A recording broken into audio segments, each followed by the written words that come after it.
Welcome. This presentation is about the 2015 Certified Peer Support and Wellness Specialist Curriculum for Adult Peer Support in Nebraska.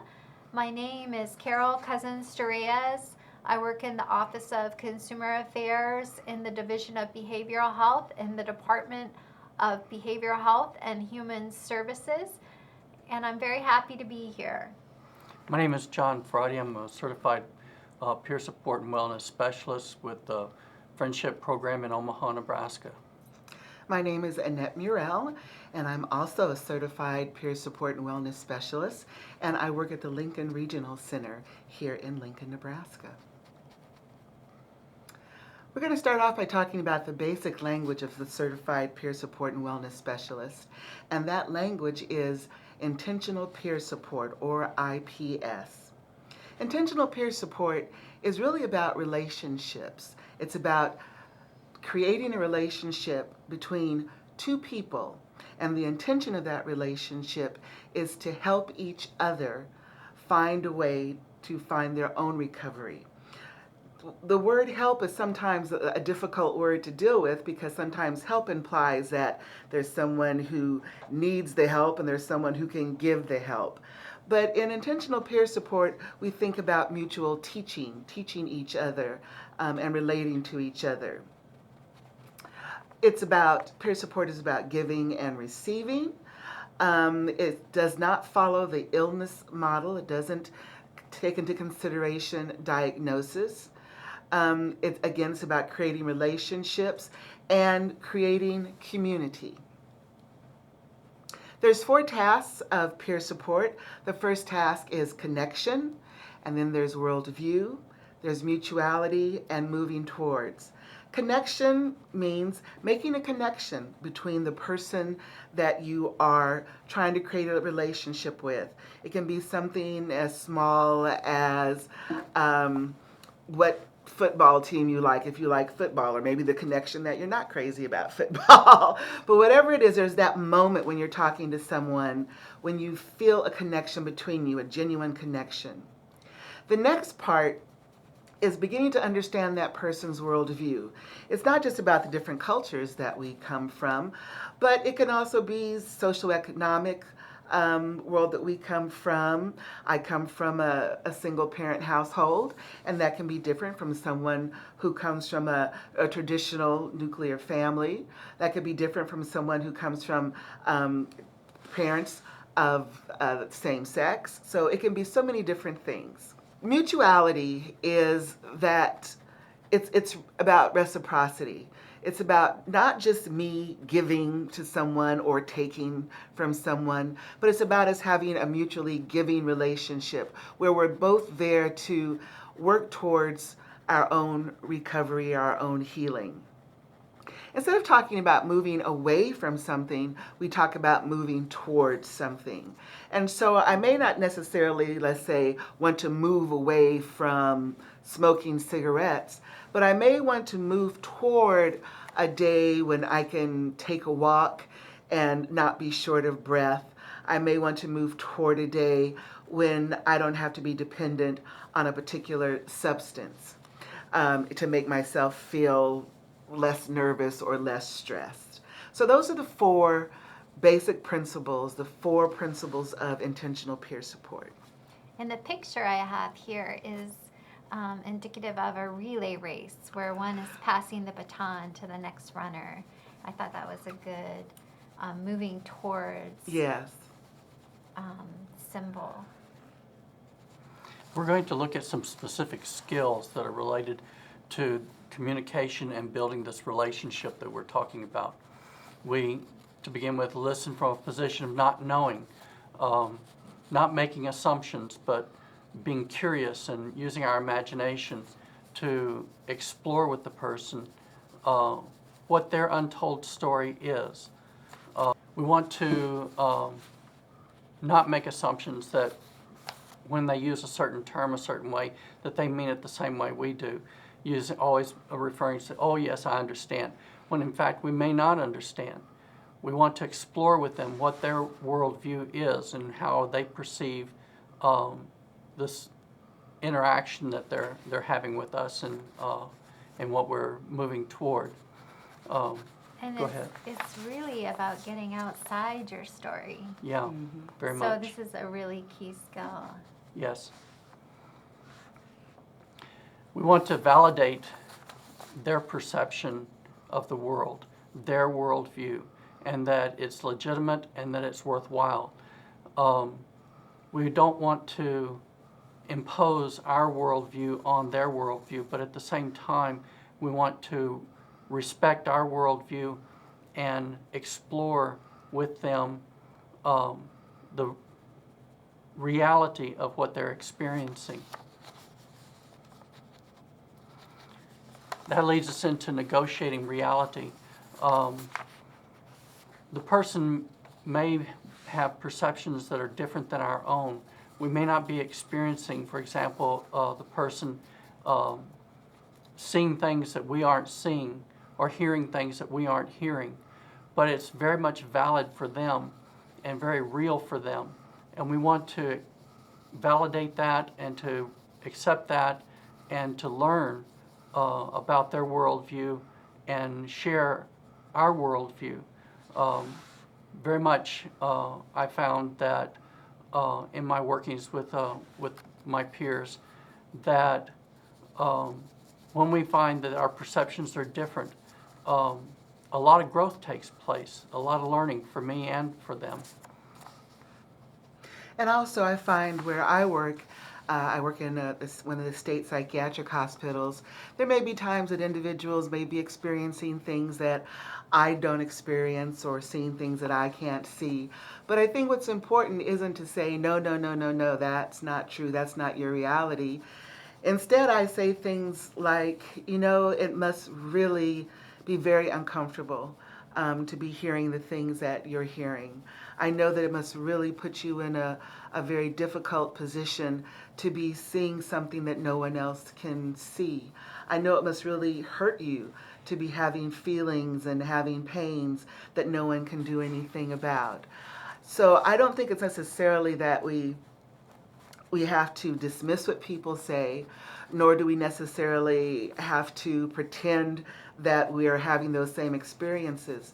But I do think it's important to let people know that whatever they're feeling, whatever they're seeing, it's real to them, and that we have empathy for what they're going through. And it's really the essence of their truth, and we honor it in peer support. What's true for another person may not be true for us. There's always something about that truth that we can relate to. Exactly. Yeah. And even if you're not, for example, sharing a particular reality with someone, I have heard many people speak a truth and say a truth. Sometimes those things happen because of great distress, because of great hurt. But I've heard a lot of wisdom from individuals who other people have perceived as not knowing what they're talking about, or quote unquote being delusional, that kind of illness language. But I've learned quite a bit, and I've learned quite a bit of truth. Some of the things that we use as tools to make a connection and to strengthen the relationship is sharing our change stories as they relate to what the person is sharing themselves. For example, going back to the instance where someone was having a perception that I wasn't seeing or wasn't hearing, I can still relate to that person by sharing my story and what I do experience in my own reality, in my own worldview. And there's a connection that's made between me and my peer in that area. We learn from one another and we grow closer to one another as we explore each other's reality, and we share not just their perception, but I'm sharing my worldview, my story in ways that relate to what they're experiencing. And I think this is really key, that you're sharing something that you can relate to what they're experiencing. So many people get a little confused and think it's about telling my story, when it's really about our stories and how they're relevant to each other. Right. Yeah. Right. Yeah. One of the ways that we do this is by using the human experience of language, without the diagnoses, without the special technical jargon of mental health, but getting down to what's truly human between us. Not passing different diagnosis languages, but describing, for example, the time that I was in that deep, dark abyss. And I find that people relate to that more than me throwing out a diagnosis that was given to me from my experience of that deep, dark, cold place that I was in at the time and how alone I felt. And they're able to empathize with that and to connect with that and gain another understanding of our shared worldview. And sometimes that may mean, having grown a little. I know that when, I first heard, quote unquote, that diagnosis, good Lord, many, many, many, many years ago, it was kind of a relief because now there was a name for it. I knew that I wasn't alone. But as I grew on my journey, what I began to discover is that I was relating more to this thing called an illness rather than relating more to my life. And I think as we begin to grow, we want to connect to who we are as human beings. And that one part of us is just one part of us. So it's not like this is a bad thing or this is a good thing, but I do think it's a sign of growth when you really want to reflect on who you are as a person and when two human beings get together to create a relationship. That's beautiful. Yeah. An area where we grow ourselves and connect with our other peers is co-supervision. This is the place where we explore our effectiveness and how we can become more effective in our communication skills and in building our relationships and working toward what the peer and myself are wanting to accomplish for ourselves in our relationship. One of the models that we use in co-supervision are the 4 tasks and what's working well in the connection portion, for example, and what could be done differently. It's not a time for judgment, it's a time for sharing, where when I listen to my fellow peer support specialists share their experiences, then I can share my worldview with them and my experience also in those related areas. Again, using the 4 tasks of peer support, even in co-supervision. And intentional peer support is trauma-informed. And this is the beautiful part of intentional peer support. You don't have to have trauma to engage in the skill set that we're talking about. Anyone can benefit from the peer support of the certified peer support and wellness specialists.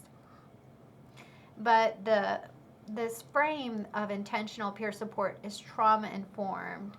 And what that means is we're really focusing on the story of what happened, not what's wrong with you, which has been evident in some of the language we've talked about.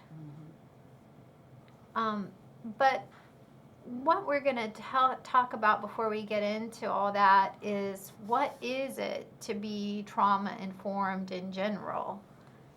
Well, let's talk about trauma first. And even saying trauma can be traumatic for people. So, if this is hard for you, take a break.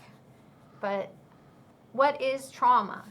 Trauma results from an event or series of events or circumstances that is experienced by an individual as physically or emotionally harmful or threatening, and has the lasting adverse effects on the individual's functioning and physical, social, emotional, or spiritual well-being. And this definition is from SAMHSA in 2012. There's It was actually, I forget what film it was, but it was a SAMHSA film. And there was an elderly woman who was talking about what trauma meant to her. And it really stuck with me. She said, trauma is something that so breaks your heart and your spirit that it interferes with your ability to live on a day-to-day basis. And that's it's just that it's something that you have to deal with and heal in order to live your life. One of the things I'd like to bring out is that trauma isn't necessarily a one-time event. There are multiple instances on occasion, even from my own experience through childhood, again in adolescence, and then when I went into the service, dealing with overseas conflicts, all had traumatic experiences. Some people have traumatic experiences just going into the hospital or having the police show up on their door in an effort to help them with the crisis that they're experiencing. Some people find that extremely traumatic.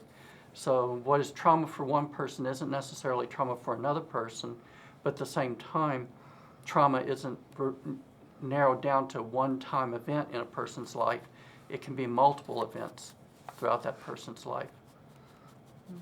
And not every peer specialist has trauma, but I feel like some of the leaders in the peer movement have complex traumas in their life. And I think the brokenness really calls people to be a healing force in life. I think so too. And one of the things that I had a friend once who went through a very, very difficult time with an illness. And he was talking to me about it, and then he stopped and said, but I know that what I'm going through isn't anything like you've been through. And I was like, but it's yours. There's no such thing as a little trauma, or my trauma is better than your trauma, or worse. If it's something that has broken your spirit or has broken your heart, and it's something that keeps you from living life and thriving the way you would like to and the way your circumstances would allow you, then that's trauma for you. And yes, when you think about it, a lot of people have experienced various trauma throughout their lives and maybe continuing to do so. I think the key is, though, if it's broken you and you have to find a way to heal from that in order to move on with your life, that's something that's important. But then you don't have to have trauma, again, for IPS to work for you. Yeah. And John's mentioned some examples of trauma. Other examples of trauma are terrorism, sexual abuse, violence, and products of nature. I've survived childhood trauma, and I've survived adulthood traumas. So we've already discussed that, though. Now, I'm going to talk about the lens with which a person is viewing the world. And when a person has trauma, there's this trauma-organized lens that a person can carry, doesn't have to. But repeated experiences with trauma can have an organizing effect on a person's way of experiencing the world. And it can even be intergenerational. But a person sees, it's the see, do, get model that I think was borrowed from Stephen Covey. Mm-hmm. But you see the lens through a trauma lens. The behavior is the behavior that you are engaging in is experienced as problematic. But you're just doing what you're seeing through a trauma lens, and then you get reinforcement of feelings of shame because people are saying something's wrong with the way you're behaving. And the result of a trauma uninformed lens is that a person says something's wrong with me for the way I'm behaving. C, do get messages that they're internalizing. The relationships that they have with others become linear. How can you help me?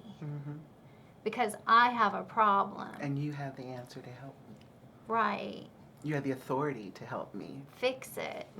You've fixed it before. I know you can do it again. And this causes some chronic challenges for some people where they become dependent on systems and organizations over their lifetime, or authority figures, and aren't able to make their own decisions. And this is the trauma uninformed lens of problem solving.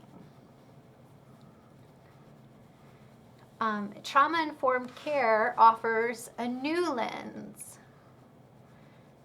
Trauma-informed care involves universal precautions.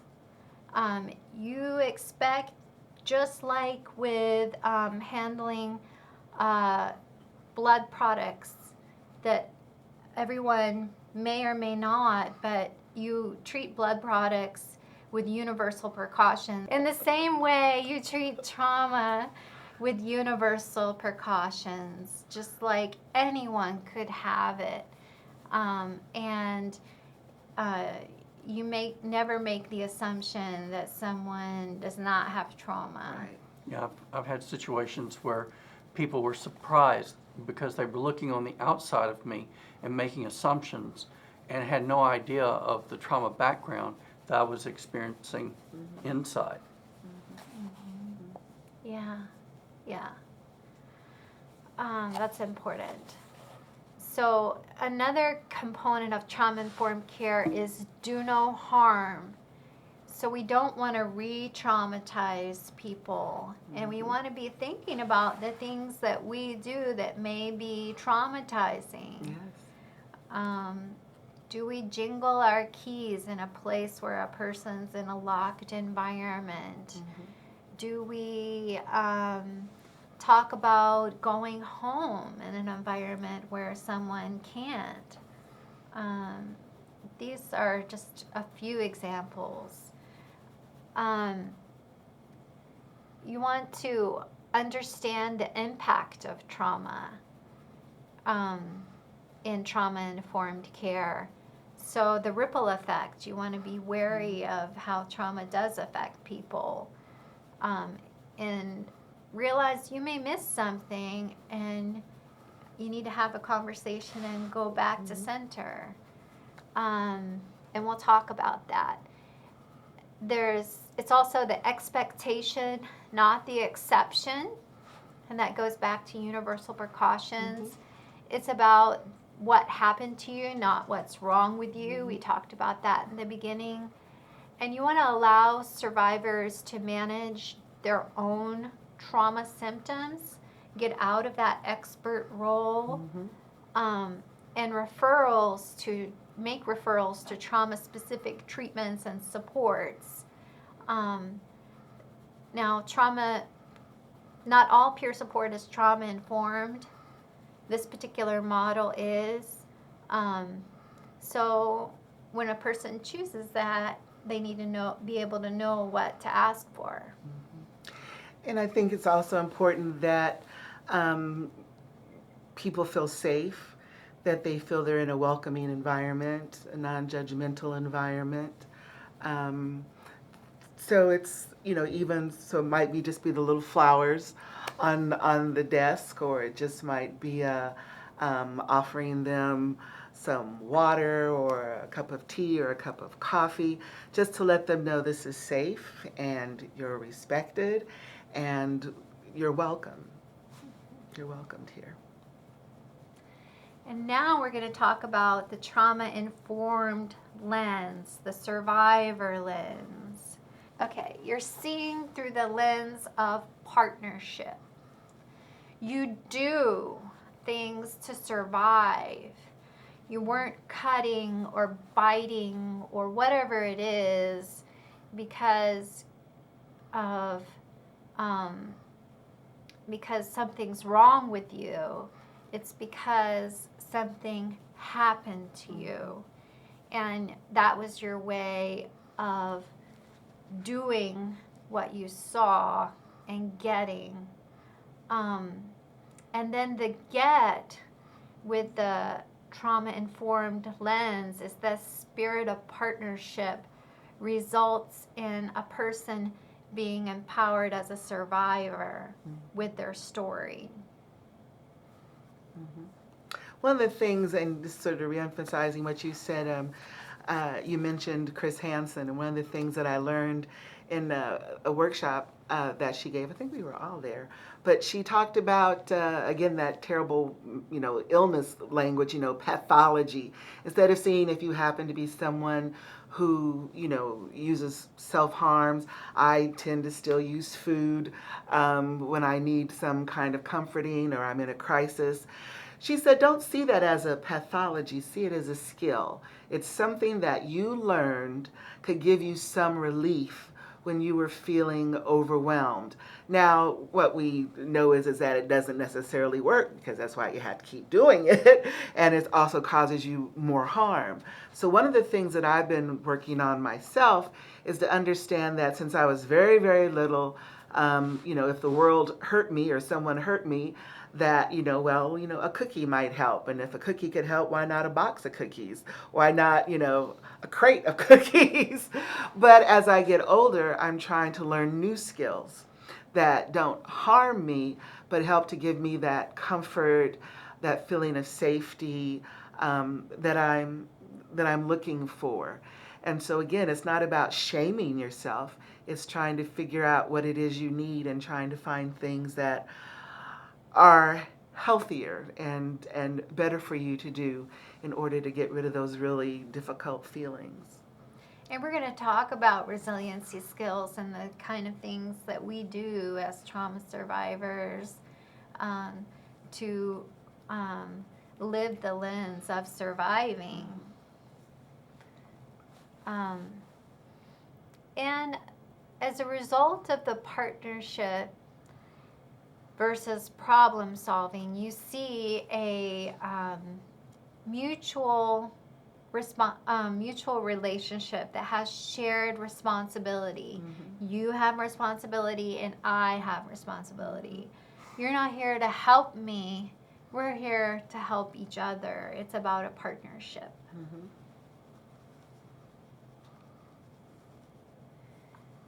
We want to acknowledge power inequalities and in our discussions. And we want to emphasize physical, emotional safety. We want to emphasize negotiation. We want to emphasize hope, partnering, and listening to where the individual is from versus all the other things that can happen. And for those of us who are employed, we have to acknowledge, you were talking about being in a situation where you get to go home and maybe someone is, locked and has to stay there. That's exactly the situation in which I work. I work in a hospital that is a locked facility. So in the evening, I get to go home. I do get paid for what I do. And part of dealing with that when I'm talking to people is, to acknowledge that. But what I have found in my own experience is that once you acknowledge it, once you put it on the table, once people see that you're not using it as to kind of, what can I say, sort of be above them or be better than they are, I think people accept you for who you are, and they're actually shocked. I had, excuse me for being, this was a quote from one of the ladies. She goes, "I never knew you could get paid for being crazy." But it's nice to know that, people value what you do.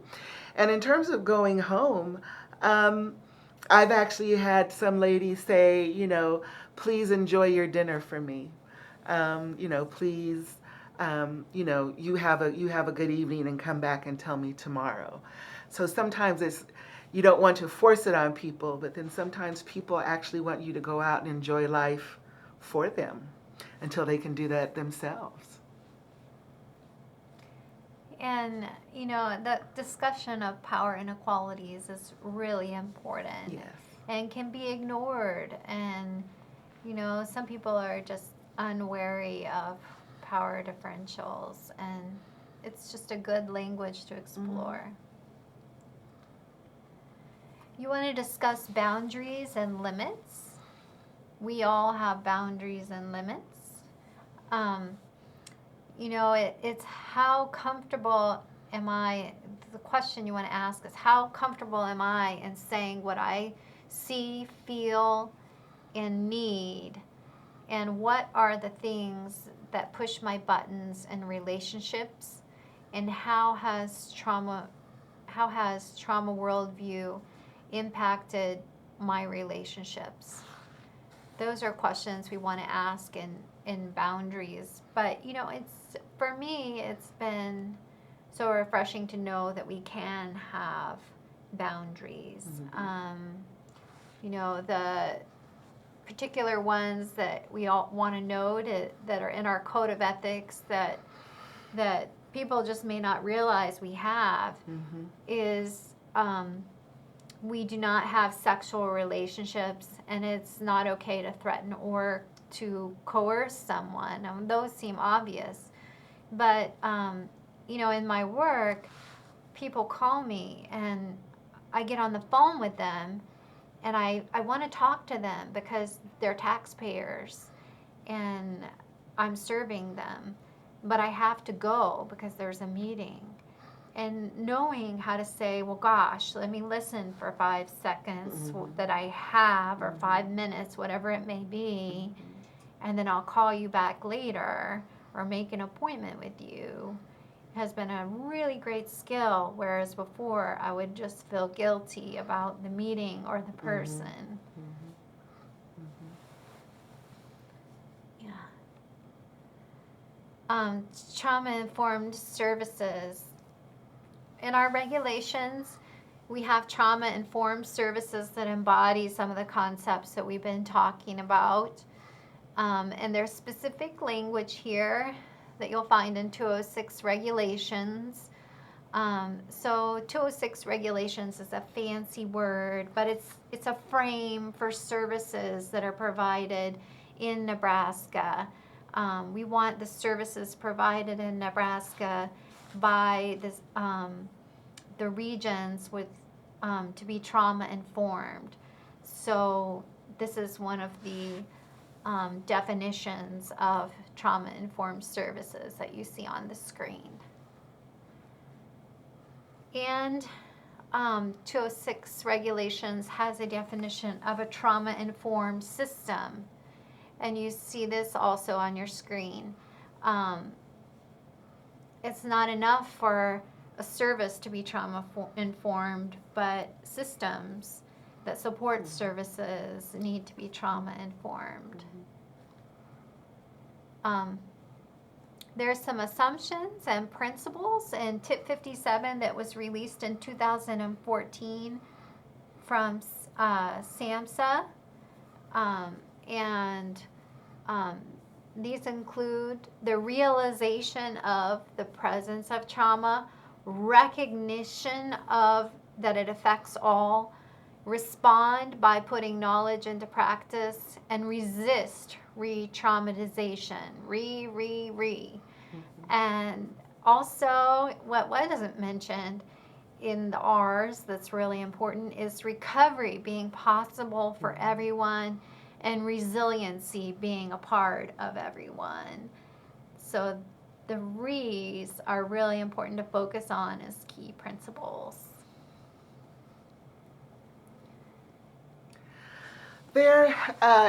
It's adverse childhood experiences. It's called the ACE study. Wasn't it put together by a psychiatrist at Harvard? His name was Vincent Folletti.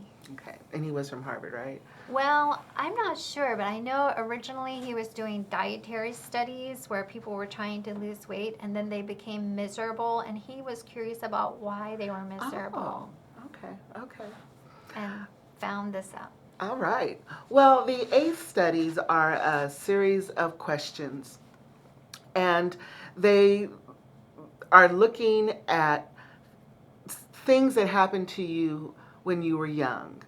And there's a series of questions they ask. For example, were you abused sexually, physically, emotionally? Did you have parent or someone significant go to prison? Is someone in your family addicted to substances or alcohol? And they have all of these different questions, and you answer the questions and you add up your answers, and that's your ACE score.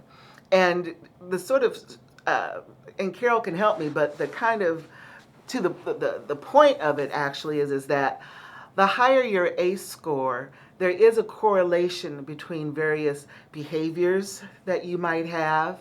There are various correlations between, for example, chronic illnesses that you might get as you get older. And it's just a way of measuring how much trauma has taken place in your life and how that can affect your life. Is that a pretty good synopsis? Yeah, and this pyramid that we have, it talks about early childhood experiences and different things that are compounded from early childhood experiences. And at the top is premature death. So these are real things that are happening that are affecting our health that we need to really focus on changing in our lives. Not that you can change trauma, but we can change the way we experience our trauma in some manner through resiliency. Was her name Beth Filarcy? Filson? Beth. What she said was at that conference, she said, stop thinking about getting rid of trauma. Think about transforming it. And, again, you can't get rid of it, but you can certainly transform it in a way that moves that crisis to a growth opportunity and empowers you in certain ways. And that's what we're about in Nebraska, is transformation. And there, she was talking about, Annette, you were talking about the ACE study. Yes. And there are some things that are covered in the ACE study. There's 8 things. It's physical abuse, sexual abuse, verbal abuse, household, mental illness, household experience, above abuse, household substance abuse. Sorry, I couldn't read that. And also witnessing abuse in the household, like in domestic violence, divorce, and household incarceration. And this little chart, what I really wanted to tell you here in this chart, this is a study specific to Nebraska. So this isn't just some national CDC study. This is also about Nebraska. And then these numbers show that 53% of Nebraskans had 1 or more ACE scores from their childhood. So childhood trauma is going on in at least 53% of Nebraskans. Nationally, statistics indicate that above 90% of us with behavioral health conditions have some experience with trauma. And so that may be across the lifespan. The relationship between Nebraska ACE and Health, just like Annette was saying, It affects things like tobacco use, obesity, alcohol, reporting of disability, reporting poor health, COPD, coronary, I don't know what that stands for, COPD. I did until you asked me. Okay. Depression. It's hard. It has to do with your inability, your respiratory system. Okay. Chronic something. Oh. Chronic something pulmonary. Obstruction. Yeah. Something. Depression, arthritis, and diabetes. Spell it out next time. So, as you see these charts here on tobacco, obesity, and alcohol, what you'll notice is you'll see the bar graph go up as a person has a higher number of ACEs. So as the ACE score goes up, the risk of having a health condition related to that in Nebraska goes up, and did for individuals in this manner that were asked these questions. So that's the dark blue one? The dark blue one are those individuals that had the highest ACE scores. I think that was 3 or more. So what do we have trauma in Nebraska. What are we going to do with it? And this is where we're all going to talk about the great part is resiliency. We want to foster our resiliency skills. So there's some things on the slide here about self-care and so forth, but maybe we could all talk about what we do to foster our resiliency skills. Everyone's looking at me, so I guess I have to go first. Not to go into detail, but I recently lost a pet unexpectedly. And for many people, this wasn't just a pet, this was my little baby. And one of the things, I'm still going through grief, it just happened a week or so ago. But I think we often forget that we can reach out to people who love and care about us, and that we should have at least one person, I'm fortunate to have more than one person, that we can just talk to in an uncensored way. Someone who's not going to judge us or say, oh, you know, that's silly, or to tell you the kinds of things that you don't need to hear, but someone to say, you know, wow, I can hear how sad you are. I can feel your agony. Other things that I find helpful, I happen to be somewhat of a creative person, and although sometimes when you're really, really feeling down, that's the time that you don't really want to do anything. But I have found even doing something just as little as making a little sun catcher just kind of did a little bit of good. I did something. I also think sometimes when we talk about resiliency, and I'm just speaking for me, I think we often think that we have to just jump right up and be resilient. But the truth was I spent a week in bed crying. It was just a very tragic time, and I needed to cry. And I was fortunate I could stay home for a week, and I had a good cry, and I talked to friends. And now that I'm kind of, back in the world again, it's easier to think now about resilience because a lot of that pain has been cried out and talked out, and so I think you do have to give yourself some time to heal and not just necessarily, throw sadness in the garbage like right away, because I don't really know if that's realistic, but and be kind to yourself.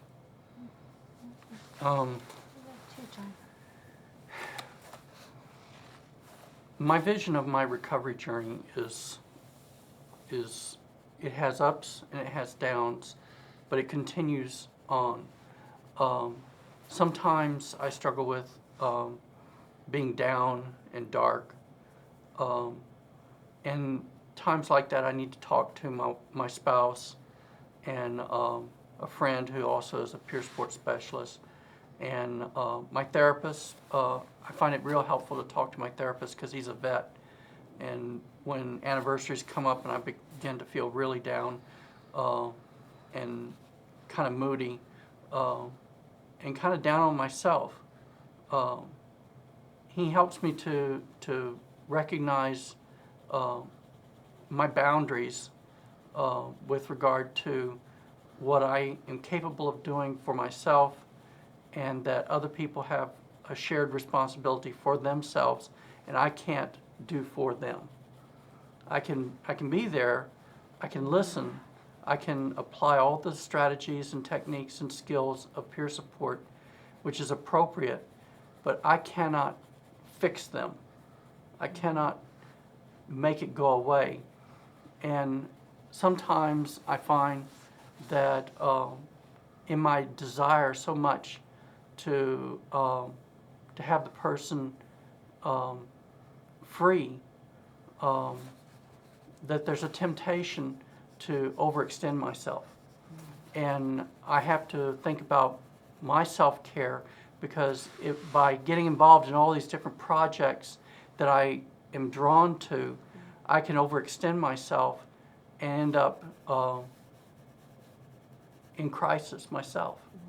And some of the things that I do to avoid doing that is dialoguing with my therapist and getting a reality check, dialoguing with my spouse, and just having her listen and be there for me.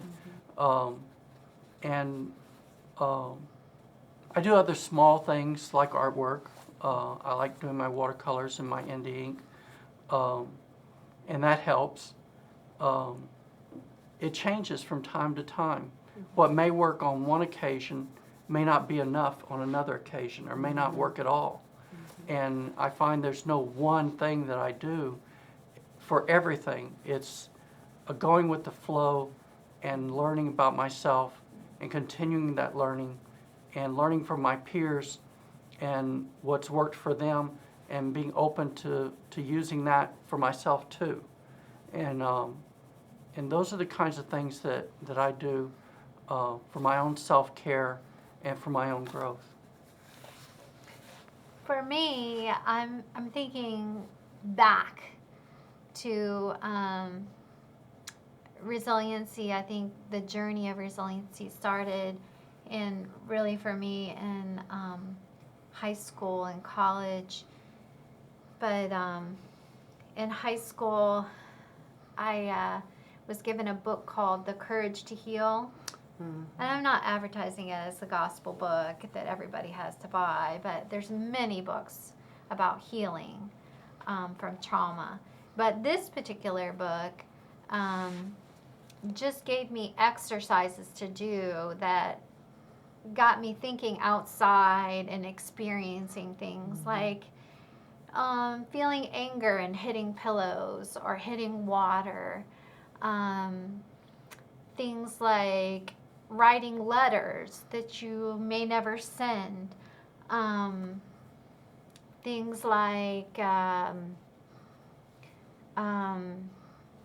just trying to do things differently than I would typically. Like maybe doing something to celebrate myself instead of punish myself.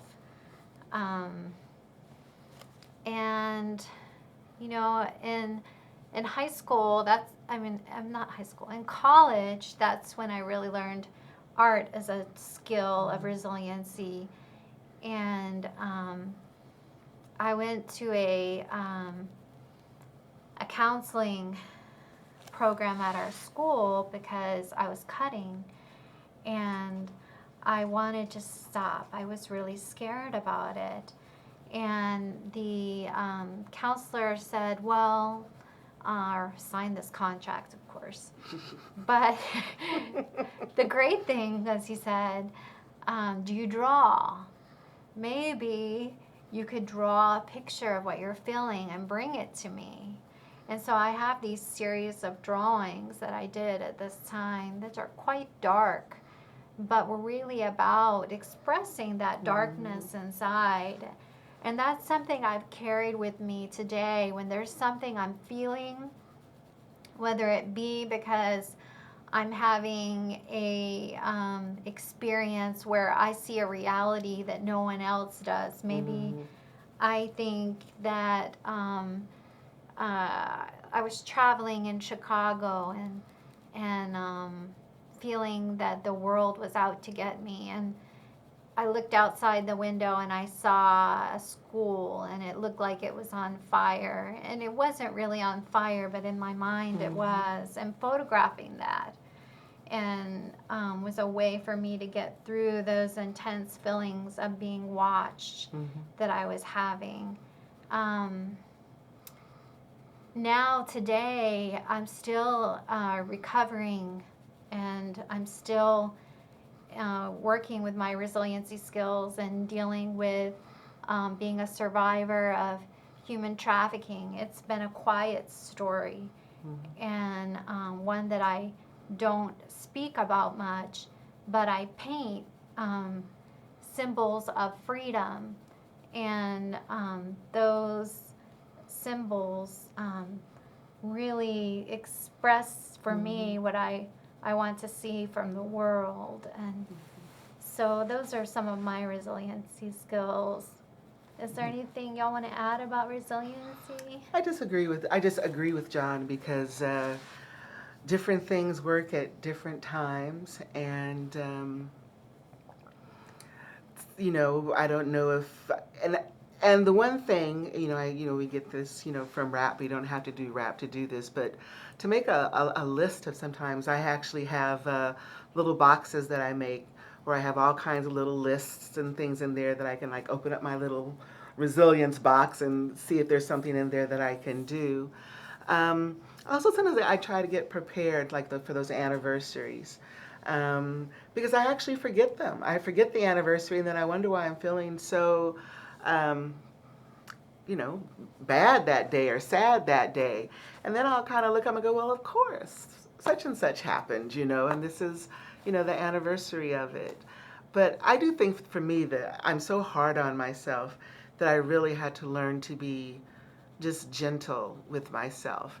And there's a line where, no, you don't want to be in bed for 3 months, but sometimes I feel it's okay. Maybe I need to be in bed for a couple of days. Maybe that's just the part of being gentle. But if I find myself not being able to get up, then there are things people I need to call, or things that I need to do. But I guess, not to repeat myself, but I just think we need to be gentle. Sometimes I think we feel we just have to jump right, back into it. And sometimes it's not always possible. Sometimes we have to grieve, Grieve, be patient with Be patient, yeah. ourselves, and expressing all are really important. Yeah. And grief doesn't have to be about, death. Grief can be about any kind of loss that we've had. So. Yeah. And so this has been a great discussion on resiliency. I feel better already. Actually, I do too. There's other trauma-informed services in Nebraska besides peer support, or the skills of the certified peer support and wellness specialist. There's family peer support, which has some special training around trauma. And there's also the service guide that's available at www.dhhs.ne.gov/trauma. There's a service delivery guide, as well as some information on trauma and peer support, and some little video vignettes about 3 minutes long. And the title is Finding the Silver Lining of that website. And that's all we have for today. Thank you for joining us. Thank Is there you. anything Thank you. y'all want to say in closing? Just, it's a journey. It's Yeah. a journey, and just be willing to go on that journey. Great. Thank you.